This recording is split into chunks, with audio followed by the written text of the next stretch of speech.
Not to steal my friend Ian Reid's line, but when the Sharks do bad, it's bad. Although it might be good. We don't know anymore. But the Sharks lose in overtime. We'll break that down and how some of the guys that we've been getting on made some key plays in this game. We'll break it down right now here on Teal Town After Dark.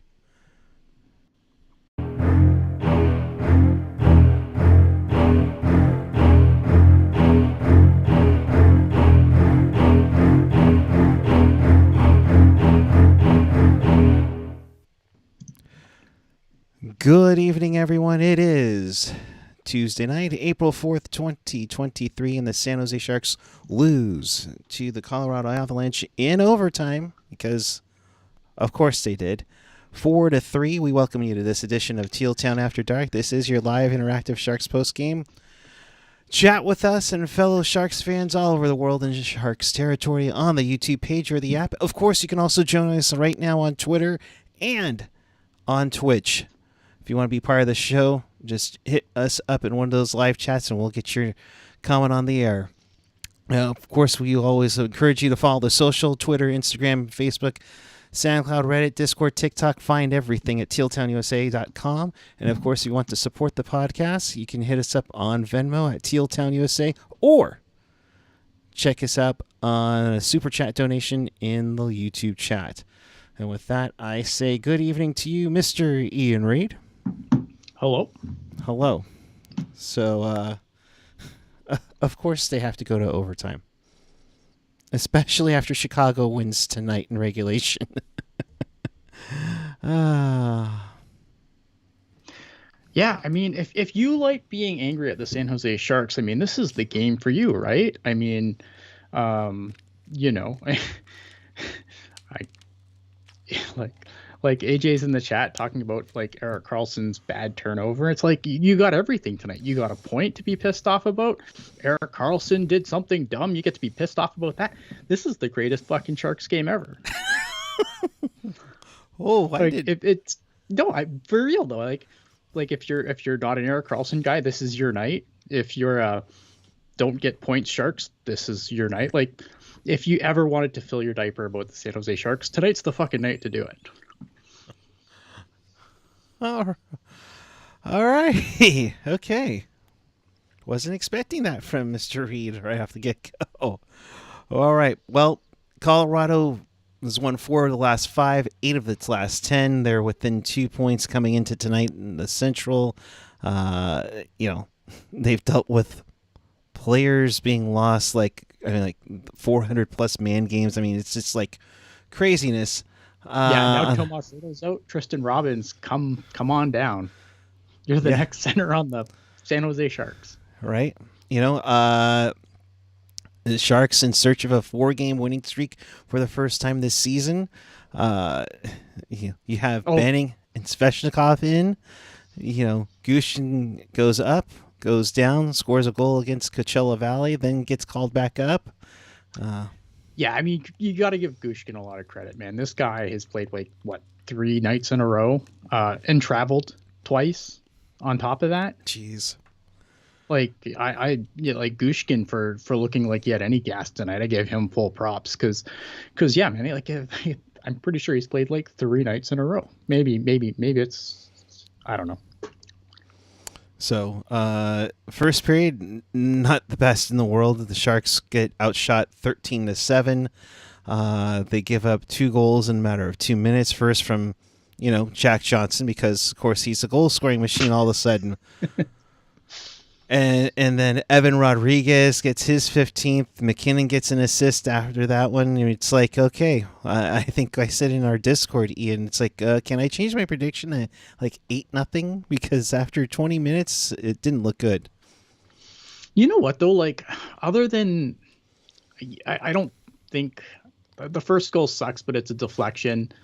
The second goal Colorado scored, Kahkonen really got no help on that goal. The third goal was bad.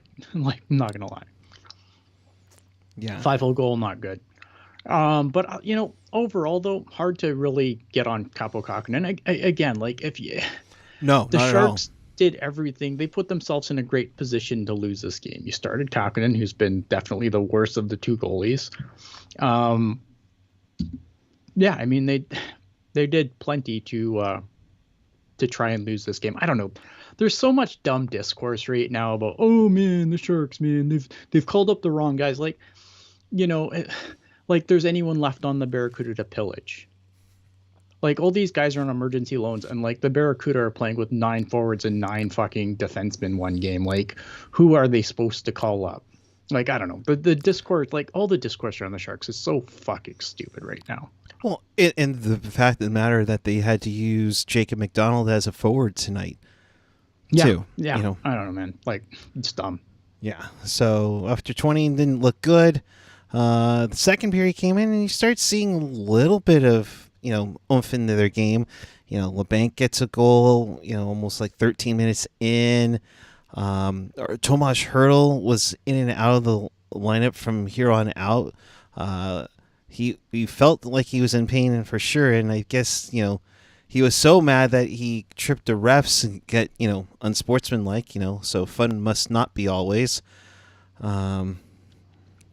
Even though, MacKinnon scores a one-timer from the slot for his 35th. Of course, Rantanen gets an assist on that one. I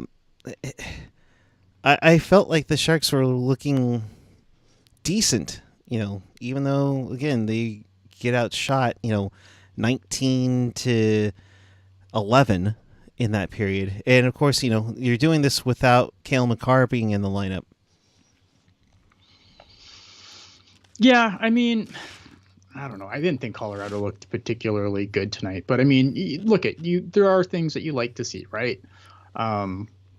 You had Peterson score a goal. You had Labanc get a couple of goals. Mm-hmm. I mean, those are things. I mean, the Labanc goal, whatever to me, because we know how the story goes with Kevin Labanc, right? Like everyone's like, oh my God, he's back. He's going to be so awesome next year. No, man, we've been like, baby, it'll be different this time, I promise. No, we've been here before. I don't know, man. Like, if you want to get excited about Kevin Labanc turning it on at the end of the season, like he's not going to be in the doghouse for 2/3 of next season, all the power to you. You can't fool me 4 times. I mean, it'll be different this time, baby, I promise. Yeah, sure. But I mean, hey, give him stick taps. He's on a run lately. Props in the world. I just like, but like. It's just so dumb. This team's so dumb. I mean, but like at the same time, it's like I'm not like, oh man, he's back. He's going to be part of the whatever next year. He's going to be the part of the doghouse next year. Yeah, 2 goals on the night. I mean, that they're okay. Let's get into that a little bit. Let's see. What did he play? He played 13:58 tonight. Mm-hmm. I mean, decent amount of, but I mean, freaking Peterson plays nearly 19 and a half minutes on there. Yeah, he's looked really good. I mean, that's again, like there's a lot of like there's nothing in Mike Greer's tenure that makes me go, oh man, this is the greatest shit ever. But like there's a lot of little things starting to add up now that are starting to seem to be adding up to some decent shit. I think Peterson for Reid is probably gonna go down as one of his best moves. Yeah. And even Ricky saying at this point, Peterson for Reid trade is taking on shades of Barabana for Suomela. Yeah, we'll see. I mean, we'll see. Like, I don't know. I think he's been good. I've liked him on the Barracuda. I've liked him on the Shark. I think on the Barracuda, like early on, I think he was trying to do too much. But like, I think once he got the goal monkey off his back, I think he's been fine. I don't know. I mean, I don't know if I'd go that far. But like again, like there's been a bunch of little things that might, start to add up to maybe Mike Greer getting in my positive side. I've liked the trade so far. I've liked some of the other moves that he made too, like to try and I think the Barracuda are going to miss the playoffs. I don't think that's I don't think I'm breaking any news with that at this point in time. they're not mathematically eliminated yet, but I think if the Roadrunners win 3 games, I think that's it. Like that would seal it for the Barracuda, like 6 points for the Roadrunners.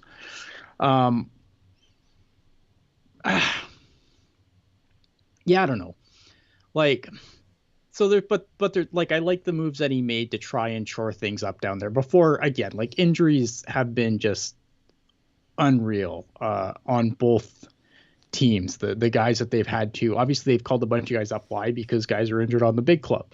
They played with 9 forwards and 9 defensemen one game. Why? Because there's injuries on the little club, right? Like there's not a whole lot left that isn't, wearing a hospital bracelet at this point. Do you guys wear hospital bracelets? I don't know. Yes, we do. Okay, there you go. So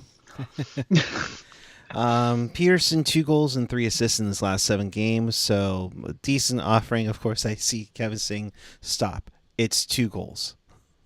Yeah, but it's 2 more than the Sharks would be having right now at this point. Timo Time mentioning Labanc still needs to go. I'm liking Gregor. Let him stay 1 more year. Oh, Gregor's another guy where I'm like, baby, it'll be different this time. I promise. No, right. It's not. Right. I mean, Bye. What, 8 points? Bye-bye. 8 points in his last 6 games. I did like his working his corners. Hey, and Timo Time saying he's gaining confidence. Liked Stephen Lawrence's game tonight too. I think he had a bunch of chances. He was definitely getting his speed going there too. Didn't equate to anything, but definitely got some chances there. Yeah. All right, moving on. Sharks had a 2-on-0 break. I mean, Labanc to McDonald. I think McDonald was trying to feed him for the hat trick. Nothing happens there, and then of course MacKinnon, because EK thought he could get a point that way. Feeds it over, and after Kahkonen was playing lights out against Rantanen, you kind of expected MacKinnon to end this one, and he does with his 100th point of the season. So that's the overtime winner. Sharks lose 4-3. They gain a point. Yeah.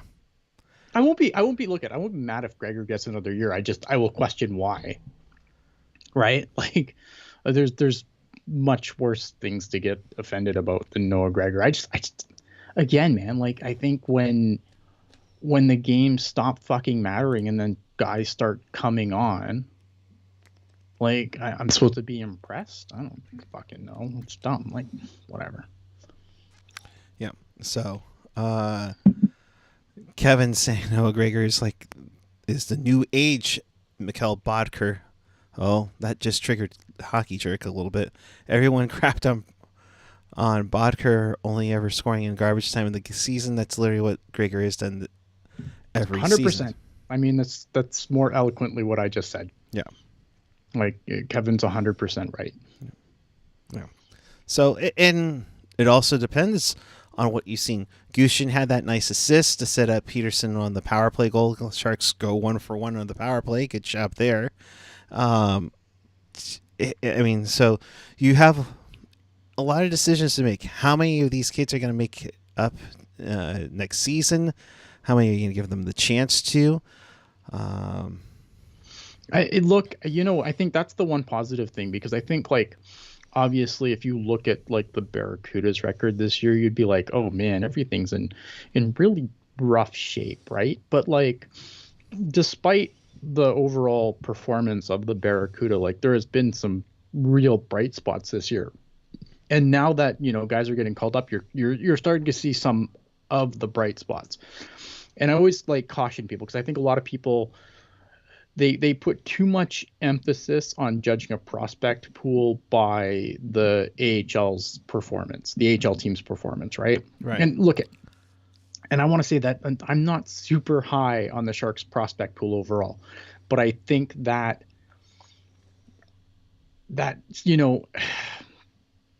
that I think people, but I still think people put too much emphasis on the AHL, performance as far as like trying to judge these things. Daniil Gushchin, I've been really impressed with him in NHL games because I think Daniil Gushchin's a guy who I like, but I think he's either on or he's really off. Like I think he's a kind of a one-dimensional kind of guy, but again, full marks to him. I think he's been great since getting called up. Thomas Bartolo is Thomas Bartolo. William Eklund, we saw William Eklund. Tristan Robbins, who I think is probably going to get called up tomorrow. Well, maybe not. We'll see. But I wouldn't be shocked to see a guy like Tristan Robbins get called up at this point, because if Hurdle's day-to-day, as Quinn saying, obviously AJ saying, saying, Quinn says in the chat that, I wouldn't be shocked to see a guy like Tristan Robbins get a call. Tristan Robbins has been really good, especially he's really come on the second half of the season, and he's like up to like 16 goals or something. Really, really good. So I wouldn't be shocked to see a guy like Tristan Robbins get a call. Although, do they go back to maybe a Chris Kohler or an Eggers? Maybe we'll see. But as the Barracuda may not have had a great year, and I think a lot of that is because their blue line was as deep as a puddle and then got really injured, right, which didn't help anything. On the forward side, there's definitely been some bright spots to this Barracuda season. Absolutely, and hit it on the head with Robbins. Yeah, I mean, if Hurdle's out, get him up. I think he's deserved the chance to showcase some his play in there. So seeing, AJ mentioned that. Also, I'm seeing Pashelka is also saying that he's a day-to-day for Hurdle. So, but the 16th overtime shootout loss. I mean, they're keeping it interesting. I guess is what you can take from the season, is that they show flashes of being good, I guess, and especially to the team that obliterated them last month 6-0 and barely what was it, 12 shots on goal? I don't know. Yeah, but I mean, just overall a better turnout than that. Although I'm concerned with Bordeleau being the only forward, the only player that's a -3 on the night. He's having a tough time, and still hasn't notched that first one just yet. And I'm wondering if that's getting on him a little bit. Yeah, I don't know. I mean, okay, so I'm getting nailed at from all sides here. Look, I mean, obviously the you want to watch, like, again, I know some people at this point, they're just like, I just want to watch the Sharks get blown out 14-0, right? And I get it. Like the points at this point aren't helping. Like the fact that they're on like a 4-game point streak at this point, like 3 wins and an overtime loss, like none of this shit's ideal, right? But I mean, you play the system that it is. Yeah, would it be nice if I wish the NHL would go to a 3-point system where every game is worth 3 points, not a point magically gets created out of thin air when you go to overtime. Like that's, but that's not the way the NHL is. The NHL is, that's the way it's set up. Like, does it suck for the Sharks? Yeah, it sucks. I mean, it's also a lottery. I mean, the balls can come up the wrong way and 2 teams can jump ahead of the Sharks and push them down that way too. So, I don't know. I don't know what I'm trying to say. I'm just trying to say life sucks and then you die, I guess. I don't know. There's some inspirational Ian talk. Way to keep it positive. Way to keep it positive. That's the tough part. And it is a lottery ball that, currently the Sharks have a 9.5% chance at the 60 points. Anaheim, Columbus, and Chicago are all tied at 56 now. And currently the top spot belongs to Anaheim at 23, 44, and 10. So Chicago won in regulation tonight, so they're at 56. Yeah. you know, yeah, it's been an interesting end to this season with how much that bottom spot's kind of bounced around.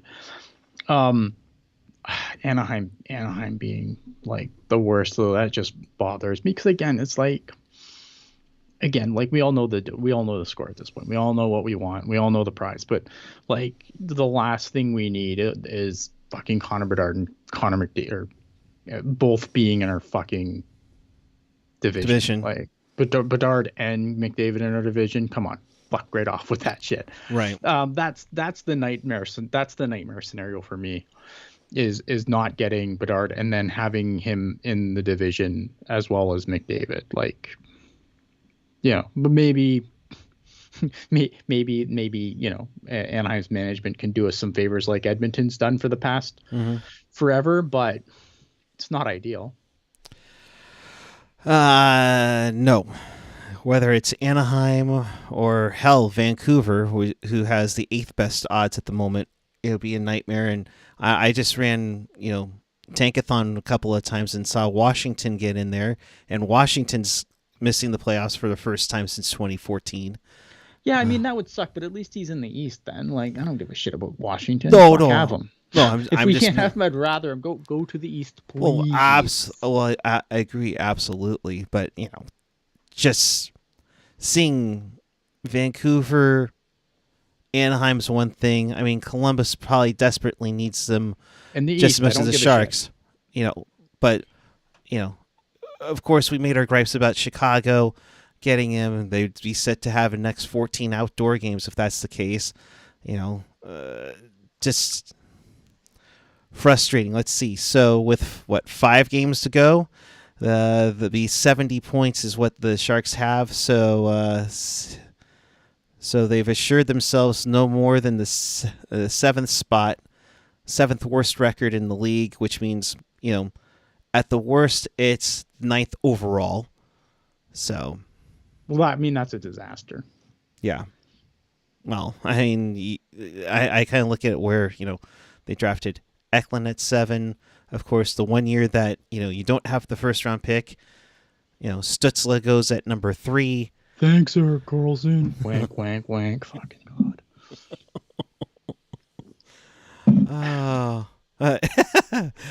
Mikey J. Oh, really? You think so? Just a little pessimistic?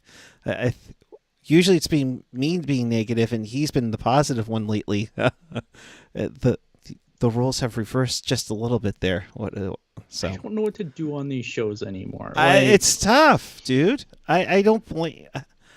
I don't blame you. Like, I think that, you all made me this way. I'm blaming you because of just the dumb shit I've read on Twitter over the last week. Like, oh my God, man. Look, maybe I'm just not a good enough fucking fan, right? Like, maybe that's the problem. I'm just not a good enough fan. Why? Why would you bring that? Why would you say that? Well, because obviously, like, I'm not jumping off a building because we won 3 in a fucking row. And then got an overtime. Like, I'm not jumping off a building over it. Kind of is what it is. I'm not supposed to have a magic ball. I'm not bleeding out on fucking Twitter. We could be bad, and I've been just as much mad about it, but it's been nice. But like we also said, we knew it was due after losing 9 in a row beforehand. They weren't gonna lose out the rest of the way, right? Like, that wasn't gonna fucking happen. No, did I expect them to get a point against Colorado? No. Thanks, Colorado, for not being Colorado tonight. Yeah. I don't care if they're missing Cale Makar. Like, it's not really excusable for them, I think, at this point. The West playoffs are going to be, like, I think doing the brackets, like, each side of the bracket's going to be really hard for different reasons. The West, everyone sucks. It's like, who sucks the least? No, it really is. Like, if you're drawing this Colorado team in the playoffs, are you super scared right now? I'm not. No. If you play Edmonton, are you super scared right now? No. Are you play LA? Are you super scared? No. That's Seattle? The thing. They each all have a flaw. You could be like, Dallas, okay, you pretty much got everything, but you've hit schneid's here and there. Minnesota's been Minnesota. Are you going to be banking on Fleury? Colorado has been dealing with injuries like crazy. I mean, Lickin and like Dallas, I'd be a Landeskog. little bit of scared. Minnesota, Colorado, I don't know. Maybe Colorado wins that, but they should. But again, Winnipeg. Let me look at the actual. I mean, if the playoffs started wildcard standings with the West, Seattle, no. Martin Jones, Winnipeg. No, Seattle, Seattle, Winnipeg. You get either Martin Jones or Grubauer, who has been just as not good. Not scared there. Winnipeg, I mean, Winnipeg has fallen off a cliff to finish the season. If Calgary somehow crawls back in, not really afraid there. It's going to be the East is going to be a completely different animal. The East are just going to see a bloodbath of teams that probably deserve better, getting all eliminated in the first round. I think that sucks for them, but how much you want to bet we'll start hearing a rallying cry for 1 versus 16 during this postseason?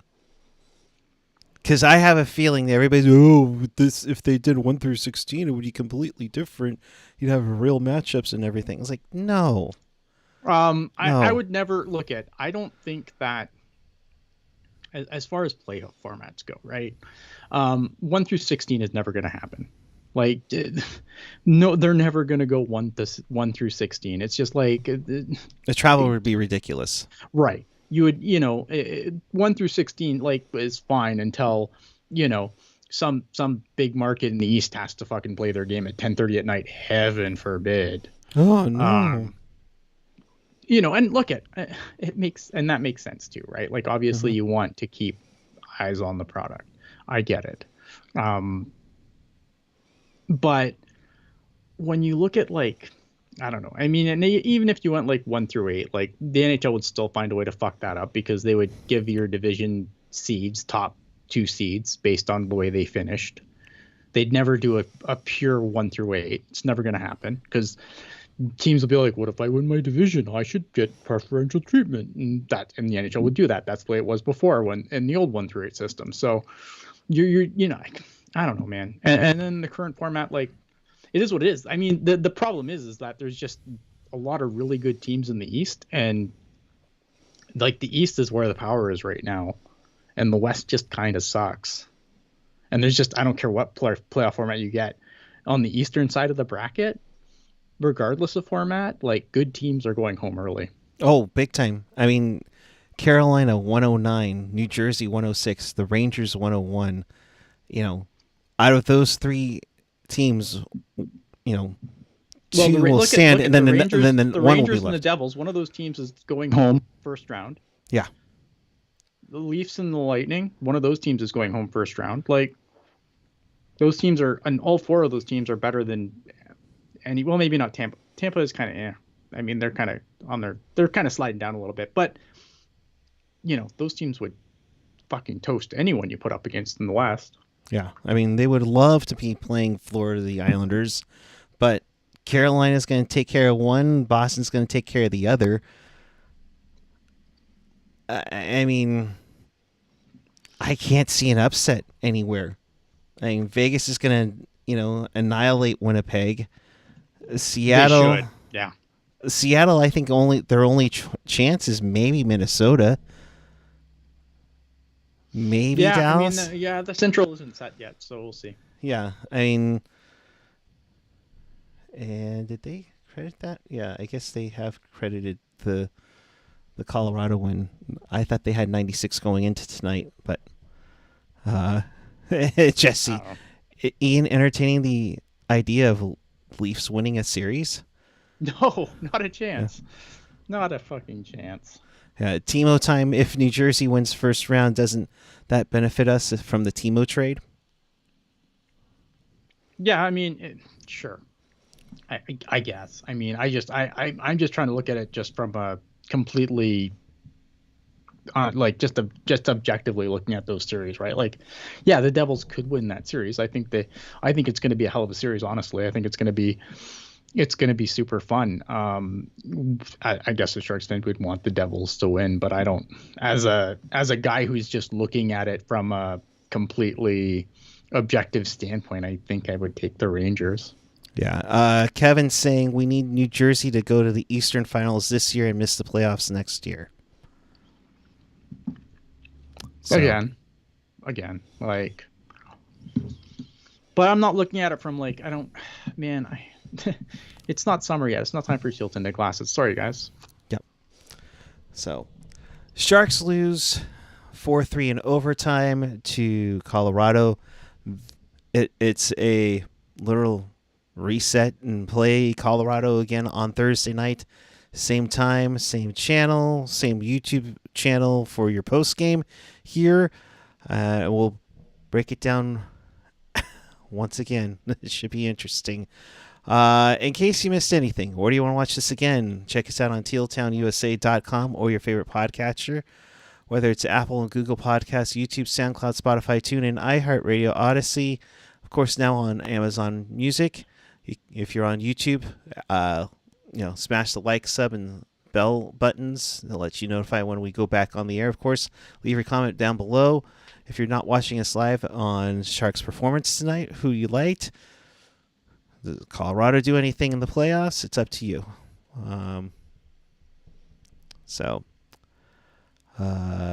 Quinn on hurdle. I've been there. It happened to me once this year. Yes, we know. So we're all humans and we get frustrated, but he knows he's going to have to manage his emotions. Right. Thanks, AJ, for that one. But yeah, it is what it is at this point. Sharks have 5 to go. So look at talking about Vegas. Like, I'm not super high on Vegas because I feel like they just can't stay healthy. But I still think they beat fucking Winnipeg. Come on. If they lose to Winnipeg, oh boy. Fold the franchise. Move them to Quebec City. There you go. Yeah. Okay. All right, Ian. It's been a little crazy one, but thank you for doing what you've been doing. Final thoughts? Missed a fun Barracuda game yesterday. Oh, great game. Who was it that tied it with 18, 19 seconds left? Was it Robbins? I don't even remember. That's how amazing it was. It was a fun game though. Like the Barracuda didn't start good. But yeah, they brought it to overtime and then heartbreaker, losing a shootout. I thought Arundel was really good after being pulled the last game that they played. They play again tomorrow against San Diego. San Diego. They should win that game. If they don't beat San Diego, I don't know what to tell you at that point. Like, completely inexcusable. They play tomorrow against San Diego. I think that's going to be a game that they should win. If they lose that game, I don't know what to tell you at that point. Like I said, I think if the Roadrunners get 6 more points, the Barracuda would be officially done based on them potentially keeping playing. But I don't know. If they lose tomorrow, man, I mean, the fork's pretty much already in them, but put another fork in them if they lose against the Gulls tomorrow. Yeah, that's a tough one against Roy Sommer too. Jesus, come on, guys. Well, they're the worst team in the AHL. Easily. You can't. No, they are. They 100% are by standing. Yeah, Agazino tied up. Thank you, Tiger. Thank you. They are 100% the worst team in the AHL. So you have to win that game. Yeah. I mean, look at the Barracuda. The math is bleak, man. They could win out and still not make it. Yeah. At this point, that's where they are. So we'll see what happens. We'll see what happens tomorrow, and we'll see what the Roadrunners do. Because I think if the Roadrunners keep winning, then that will end it sooner than it'll be over before the Barracuda play the Roadrunners to finish out the season. Yeah. 5 games to go for the Cuda at 62 points. They're 5 back of Tucson there. Mm-hmm. Your final thoughts on where the people can find you, bud? Final thoughts. Final thoughts are you can find me on Twitter. No, when the Sharks do bad, it's okay. I don't know, man. I give up at this point. Yeah.